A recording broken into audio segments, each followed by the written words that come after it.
There is one mantra that Clemson lives by, plastered all over its football facility and practice facility: best is the standard. Indeed, over the past 6 years Clemson has been the best at virtually everything, winning the ACC, making the college football playoff, churning out No. 1 NFL draft prospects at quarterback and NFL picks across the board, all while dominating with explosive offenses and stout defenses. That is why the first 4 games this season have been so stunning in their quick reversal. Suddenly, the Clemson we have gotten used to watching has vanished, replaced with a team that struggles to gain 300 yards in a game.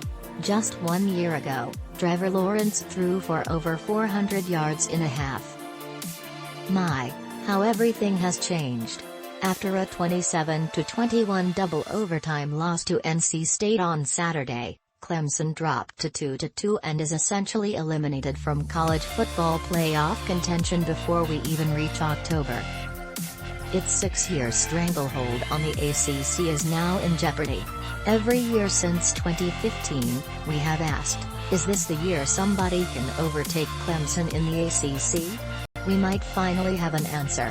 Truthfully, the cracks started to show well before this new season began.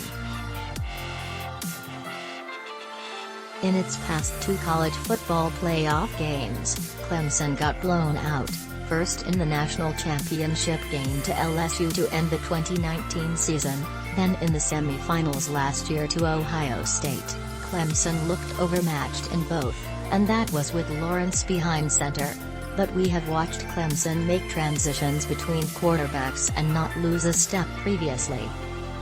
After Deshaun Watson got the Tigers a national championship in 2016, Clemson still found a way back to the playoff behind Kelly Bryant, then won another title with Lawrence in 2018. With the rest of the ACC not up to the challenge during its recent run, it made sense to believe this would once again be Clemson and everybody else. We all expected the transition from Lawrence to DJ Uiagalelei to be just as smooth. Uiagalelei played well in 2 games without Lawrence a season ago, putting up big passing numbers against both Boston College and on the road against Notre Dame. We actually had a body of work to judge him on, and that body of work said he would pick up right where Lawrence left off.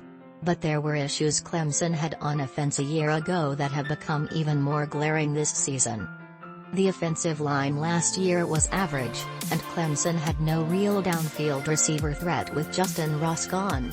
Travis Etienne helped mask some of those issues, and his loss might be the greatest one of all for this Clemson offense.